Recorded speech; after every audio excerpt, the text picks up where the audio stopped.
Welcome back. Well, we are in countdown mode. 23 days left until November's pivotal midterm elections. And one of the major issues that will be on the ballot is crime.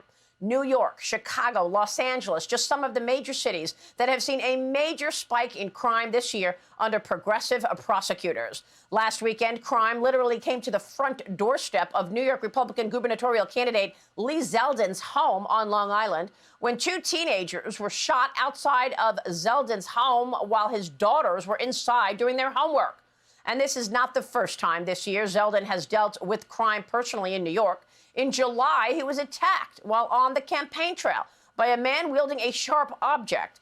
As crime has become a central issue in Deep Blue, New York, Zeldin is within 2 points of Governor Kathy Hochul in the latest poll from Trafalgar. Joining me right now is New York Republican gubernatorial candidate Congressman Lee Zeldin himself. Congressman, it's great to see you today. Thanks very much for being here. And now your race is being called a toss-up. That's right. I mean, I'm feeling it on the ground. I don't care whether I'm in a Republican county or a blue county. I could be talking to a Republican, a Democrat, independent. A lot of New Yorkers are just really fed up with Kathy Hochul. She's doing a terrible job as governor. New Yorkers are leaving this country, this state, more than any other state across the entire country. And the reason why is because Albany has been attacking their safety, attacking their wallets, and they're heading for opportunities elsewhere. So there's a vibe on the ground that there needs balance restored to Albany. People want to save the state. They want to save New York City.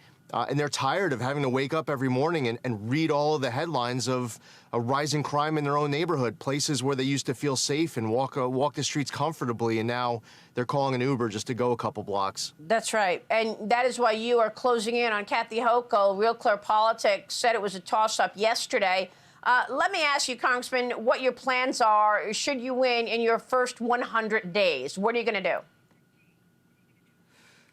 Listen, I want to do everything I possibly can in the first 100 minutes. I mean, I want to have a very active day one. I just announced a couple days ago that as soon as I am sworn into office, I'm going to be declaring a crime emergency here in the state of New York.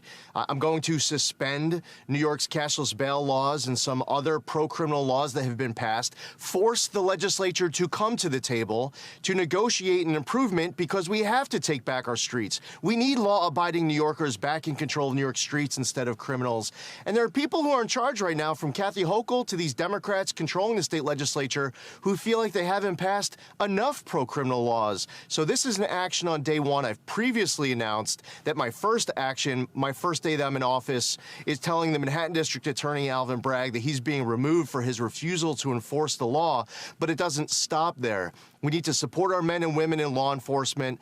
We need to make sure, whether it's cashless bail, less is more, raise the age, HALT Act, some of these other names of laws that have passed, which don't get as much attention, are resulting in people getting hurt, law-abiding New Yorkers getting hurt. So I'm pretty motivated to do everything in my power in the first 100 minutes to take back the state.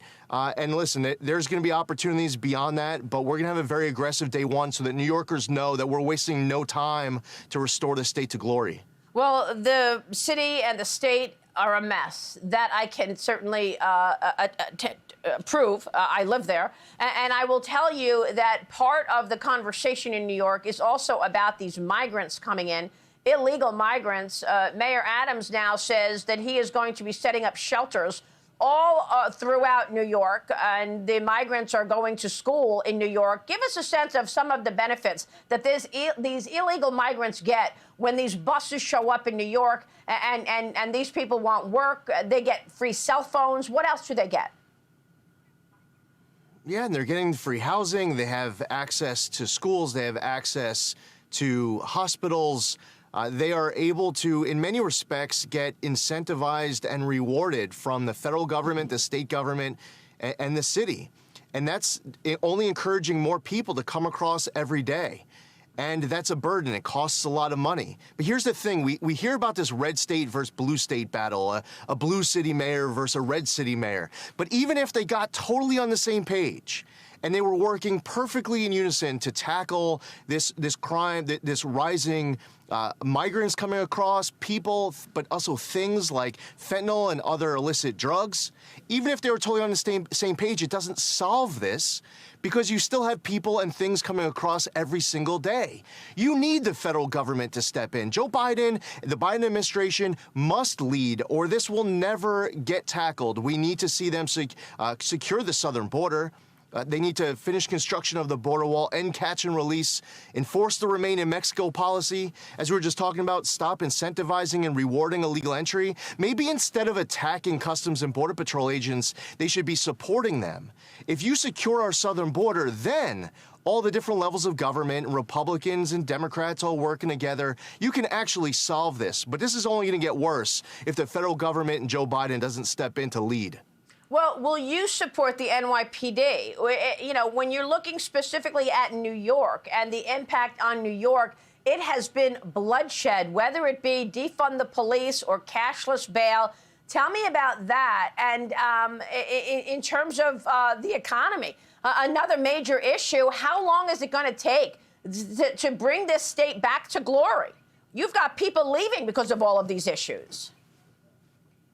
I mean, in a way, we're going to make huge progress in 23 days. You're going to have a lot of New Yorkers who are thinking about fleeing, who will decide not to leave because they see that New York is heading for a different direction. They've elected a new governor. We will win this race because we have to win this race. So in a way, this starts on election night. 23 days from now, we need everyone to participate. You asked about supporting NYPD? Absolutely. I would unapologetically back our men and women in law enforcement. They should have all the tools and resources they need to do their jobs safely and effectively. I was raised in a law enforcement household. Parents were divorced or remarried. 1 week in one law enforcement household, a weekend in another one.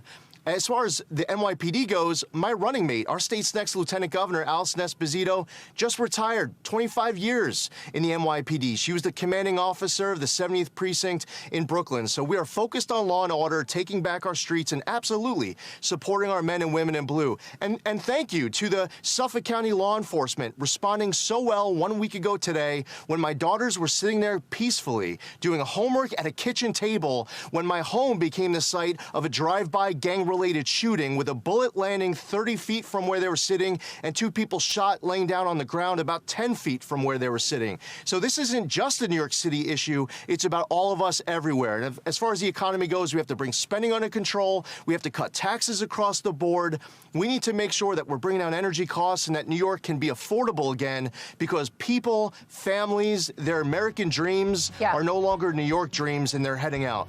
All right, we will be watching, Congressman. 23 days until the midterms. Thanks very much for being here.